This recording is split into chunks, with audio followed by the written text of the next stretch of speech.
assets. They contain, they're job creators. They're really important. And if we see an unnecessary insolvencies, a wave of those, that could be damaging to the performance of the economy over time. So the good news is that we have policies, as I mentioned in my remarks, we have policies that can address those things, but not perfectly. So that's another risk. The third thing I would point to is just the global dimension. This is a very global phenomenon, and we're seeing economic data from around the globe, which is very, very negative, and that too can weigh on U.S. economic performance over time. I would say just on the U.S. economy, there are things you can say. One can say. The first is that in the near term, we're going to see, significant declines in economic activity, significant declines in employment, and increases in unemployment. We're going to see that as a consequence of the virus and the measures we're taking to protect ourselves from it. The next phases are more uncertain, highly uncertain, but we will go through a phase starting fairly soon where we begin to reopen the economy, and probably the economic activity will pick up as consumer spending picks up. Consumer spending, as I mentioned, is going down quite a lot. It'll begin to pick up as people start to return to their normal patterns of spending. But the chances are that it won't go right back to where we were, because people will, until they're confident that the virus is well and truly under control, then they will be somewhat probably reluctant to undertake some certain kinds of activity. So it may take some time for us to get back. It probably will take some time for us to get back to a more normal level of unemployment and ultimately to maximum employment. Okay, James Politi. Thanks, Chair Powell. You didn't firm up your guidance on, this is James Politi from the Financial Times, you didn't firm up your guidance on interest rates at this meeting. And given the risks that you just outlined, under what circumstances would you strengthen the Fed's commitment to keep rates at the lower bound? And is there any danger to delaying that pledge? And on the credit facilities, what kind of demand are you expecting for the programs that were set up under the CARES Act? And are you expecting them to rapidly reach capacity like the PPP plan did? Okay, so on the first, as I mentioned, we moved very quickly, very aggressively. We were the first to return to the effective lower bound where we are now. We got there essentially right away, and we think that's the right place to be. We think if you look at surveys, you look at market pricing, the market expects us to be there for a good while, and that's appropriate. So it's not as though the market is pricing in a near-term liftoff or anything like that. And let me just say, we're going to not be in any hurry to withdraw these measures or to lift off. We're going to wait until we're quite confident that the economy is well on the road to recovery. So we see our current stance and our current guidance, and I would say the same thing about asset purchases. We see them as appropriate. I've also mentioned now a couple times that we have done a lot of thinking about what monetary policy might look like over coming months, and that would depend on where we are in a range of potential economic scenarios. So we were thinking about that all the time, but right now, for now, we think our current stance is appropriate, so we made no change in it today. The second question was so the thing about our facilities is Treasury still has plenty of equity. So we've said that if demand for our facilities is greater than we've estimated, then we'll expand them. And we have the ability to do that. So it won't be the way the Paycheck Protection Program is, where there's a specific amount allocated, appropriated for it, and then there's no more money. That will be unlikely to happen here unless we exhaust Treasury's equity, and we're a long way from doing that. The second thing I would say is, and you've all seen this, is when we announce these facilities, and I mentioned this in my remarks, it's not just the actual lending we do, we build confidence in the market, and private market participants come in, and many companies that would have had to come to the Fed have now been able to finance themselves privately. since we announced the initial term sheet on these facilities. So that's a good thing. Companies are out there financing, they're out there raising liquidity. We haven't made any corporate loans in those facilities. We've made the short-term money market loans, but we haven't made any of them. And yet there's a tremendous amount of financing going on, and that's a good thing. So for that reason, the ultimate demand for the facilities is quite difficult to predict, because there is this announcement effect that really gets the market functioning again. Of course, we have to follow through, though, and we will follow through to validate that announcement effect.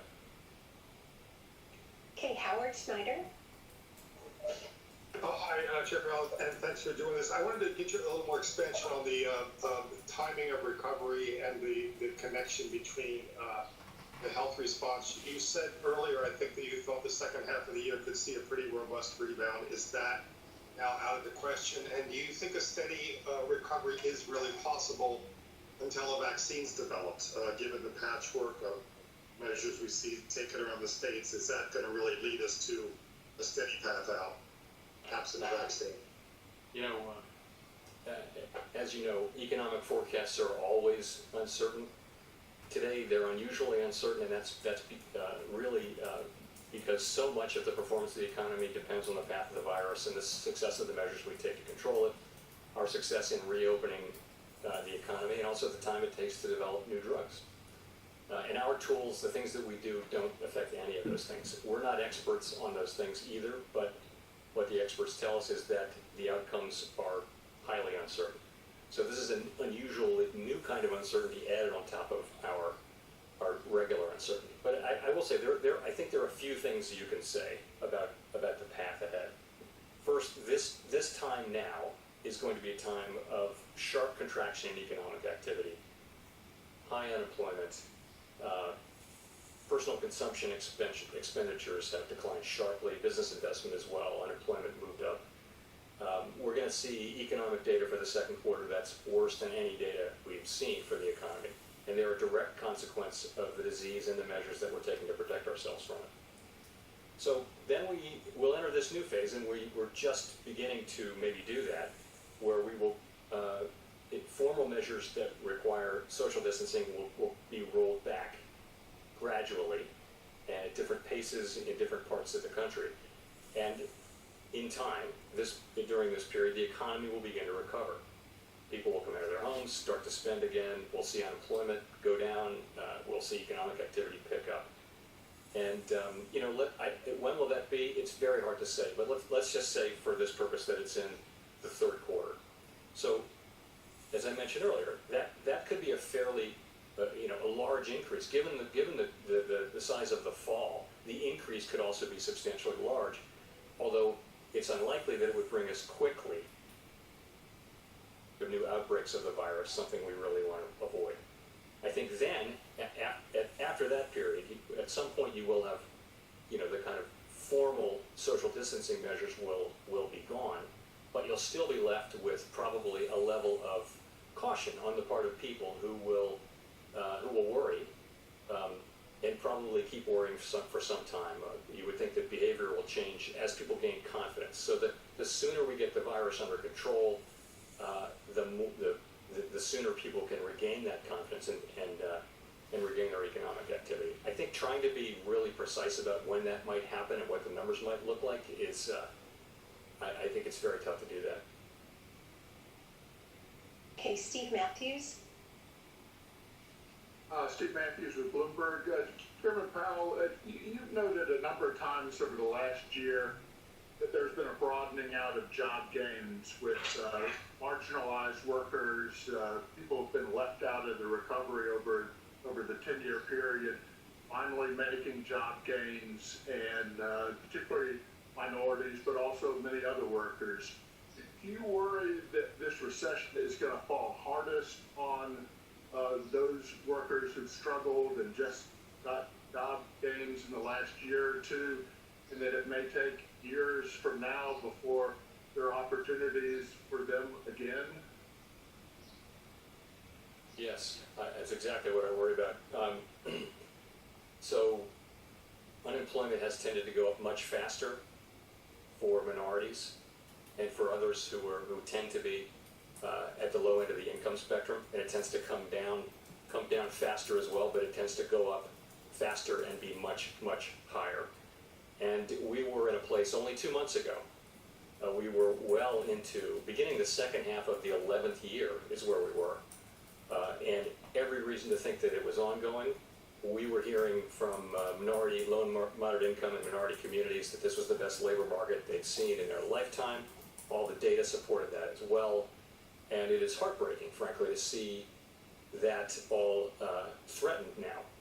All the more need for our urgent response, and also that of Congress, which has been urgent and large, and to do what we can to avoid longer run damage to the economy, which is what I mentioned earlier.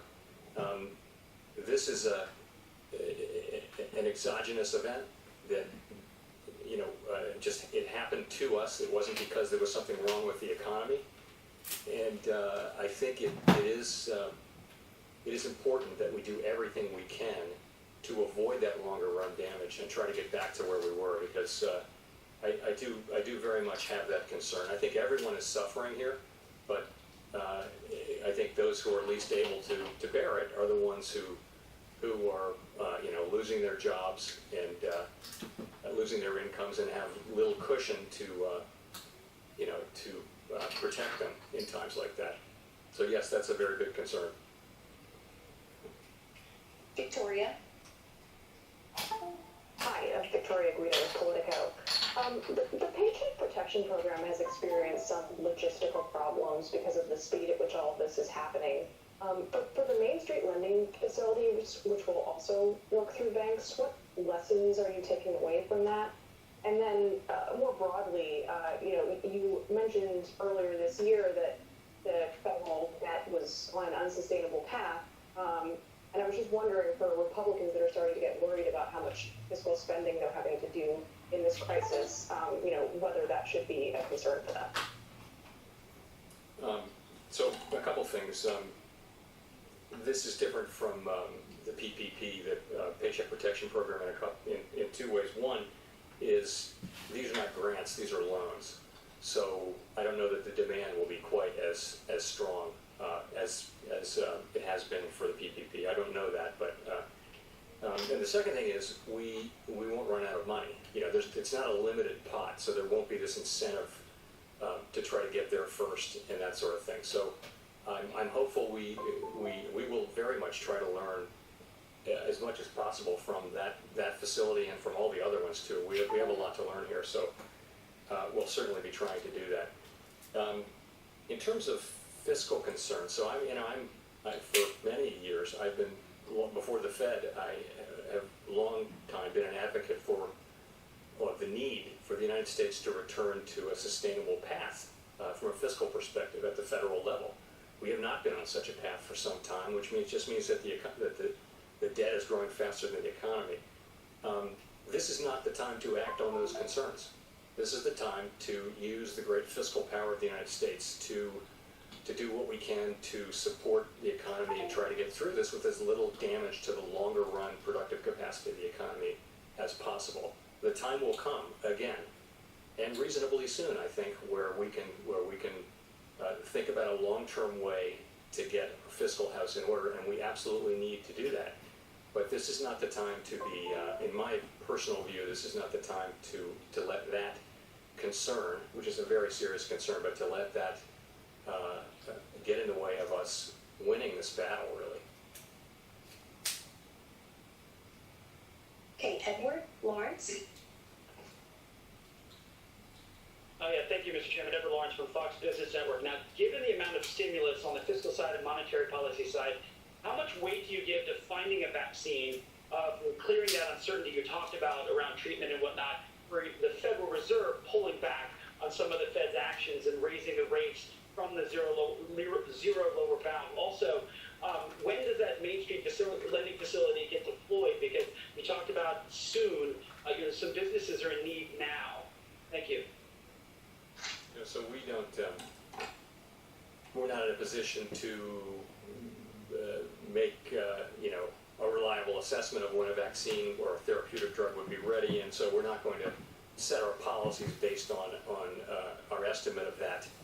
We're going to just provide the support that we can with the tools that we have, and we're going to keep doing that until the recovery is well underway. In terms of Main Street, so you know the story. We put out a term sheet. We got a lot of comments. We took those very much to heart. We've spent a great deal of time here. It's a challenging space because it's many different kinds of borrowers. They have different needs, different sizes of companies, and so we're as I mentioned, we're very close to announcing a new term sheet, which will then become operative fairly quickly. My guess is, though, that we'll keep looking to add products and add different kinds of borrowers to that as we go, and we're well aware of the importance of doing it as quickly as possible. We're very much in touch with the urgency of that need. Okay, Don Lee. Chair Powell, it's Don Lee from the LA Times. Just wanted to follow up on the question on the labor market. I know you said that it's highly uncertain, but there are analysts who think that we'll have very high unemployment until even the end of next year, as high as 9%. And at this point, can you just talk a little bit more about what you see as the path of employment in the coming months and into next year? So unemployment's going to go up to a high number in the second quarter. Uncertain what the number will be. And that's because so much economic activity has been shuttered really as we take social distancing measures. So sometime fairly soon here, and probably gradually and at different paces at different parts of the country, we'll see the social distancing measures roll back. People will begin to spend more money. It's really consumer spending has fallen precipitously. And once that starts to happen, people will get hired back and unemployment will go back down. I don't think it'll get anywhere near the historically low levels that we had in as recently as February, 3.5%. I think it will take some time for that to happen, for us to get back to anything that resembles maximum employment. But, I mean, the main thing we want is we want to get back on that road. We want to get that recovery going and get people back to work as fast as we can. Not faster than we can, but as fast as we can. And the main thing is to get into that stage where the economy's healing, where we have the disease under control, where we don't, take too much risk of second and third waves and that sort of thing, and get people back to work. And it's again the path of it is highly uncertain, but we will be there with our tools, supporting the economy and supporting that recovery. Scott Horsley. Thanks, Mr. Chair. After the financial crisis, banks were instructed to up their capital so they could weather an economic shock. What kind of steps do you think we need to take for the economy writ large to make it more resilient to this kind of shock? Can you just say that part? You're a little bit low volume. Yes.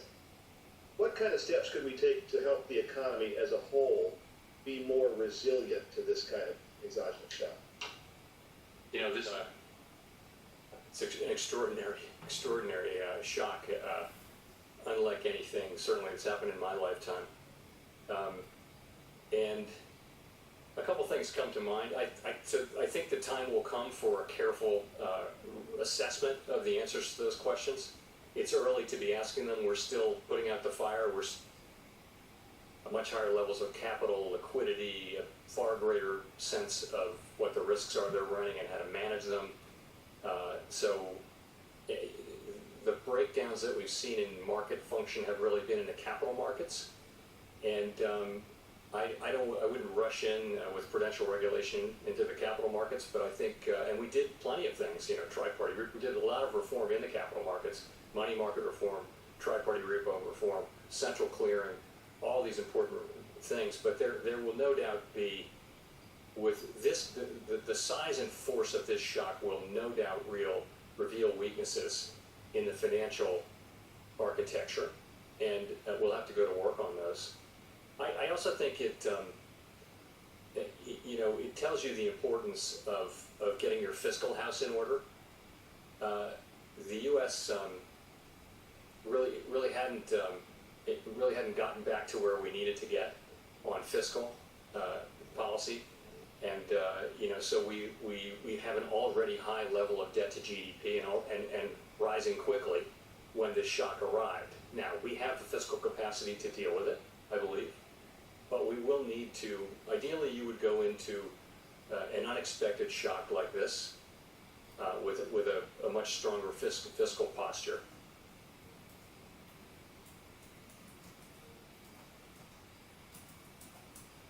Mike McKee. Mr. Chairman, given the demand drop, demand shock, and the drop in oil prices, do you anticipate that we might see any kind of deflation, even for a very short period, that would require a Fed response? If we get a negative print on CPI or PCE, how should people think about that?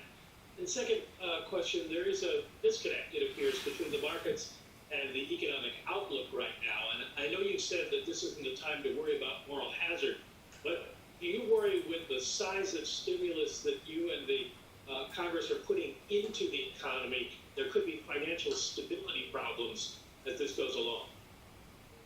In terms of inflation, we think that inflation is very closely and strongly related to inflation expectations. And during the global financial crisis, there was a concern that we might see deflation, but it didn't happen. Inflation tended to move down a little bit, as it will when demand is weak. And but inflation expectations did not move strongly down here in the United States. They have in other places in the world, though, over the past 25 years.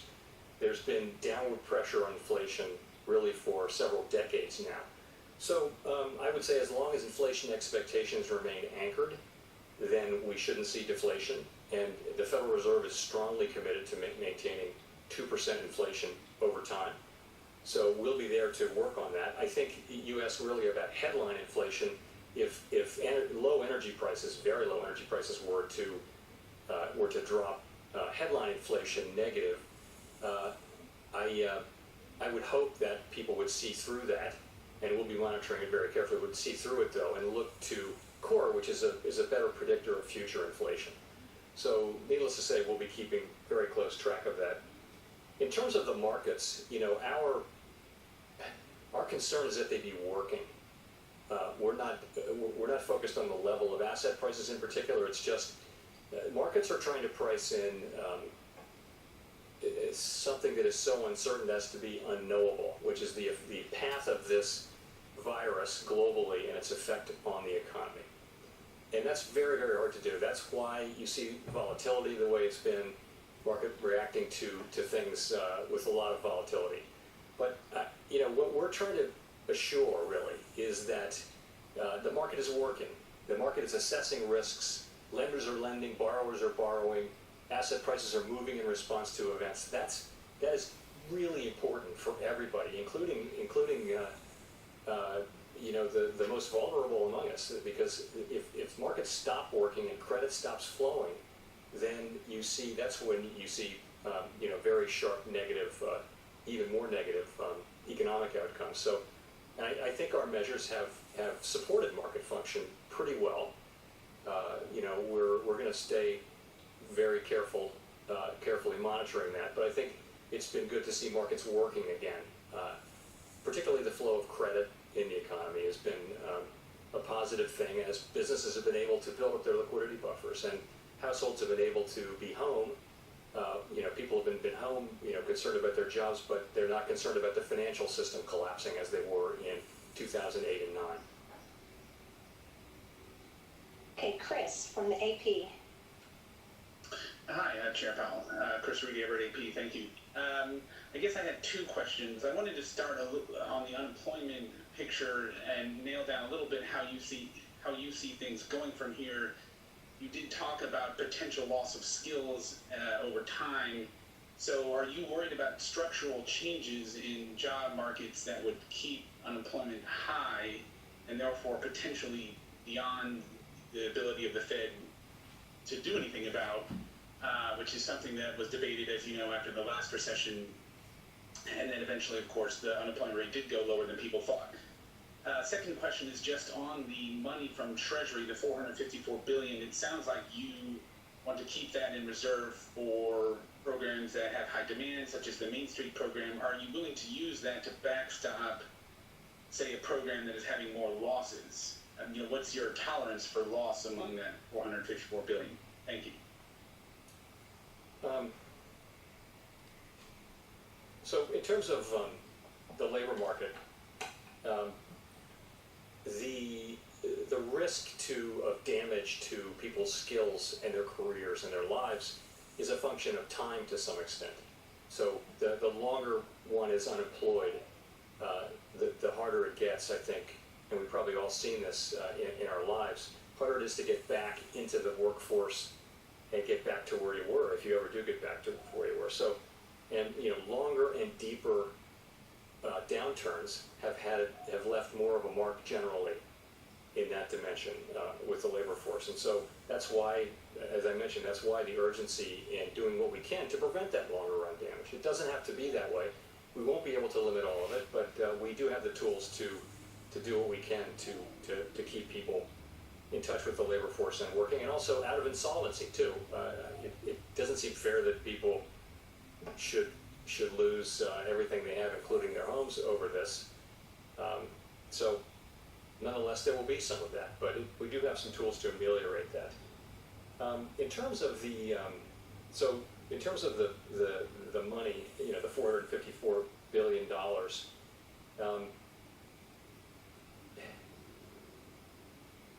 it's a couple things. First, the Treasury Secretary really has authority over that, right? And it stands in front of our losses.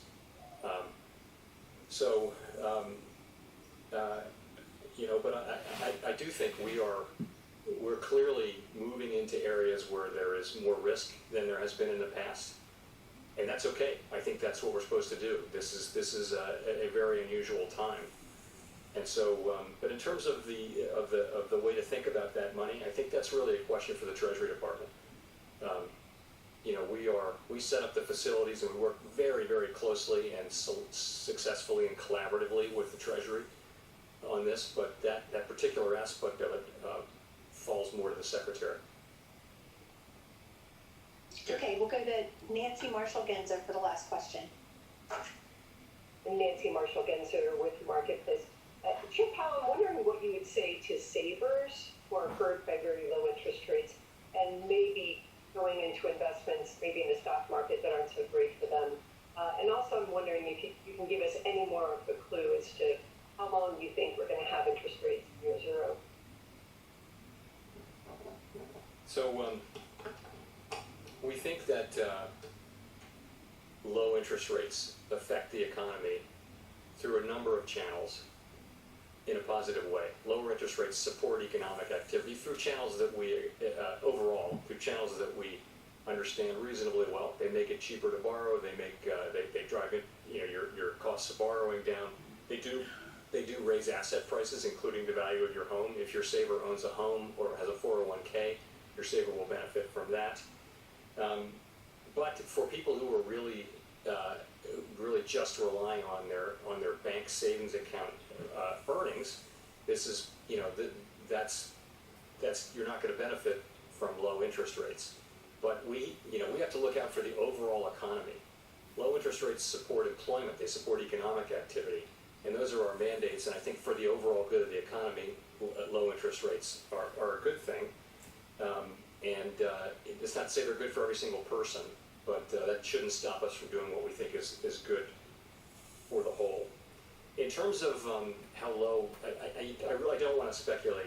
We will turn to questions like that soon enough, but in terms of how long we'll stay and under what conditions we'll stay at the effective lower bound, those are just exactly the things we're thinking about. Right now, we like the place we are. We've said that we'll keep our rates where they are until we're confident that the economy has weathered the effects of the outbreak and is on track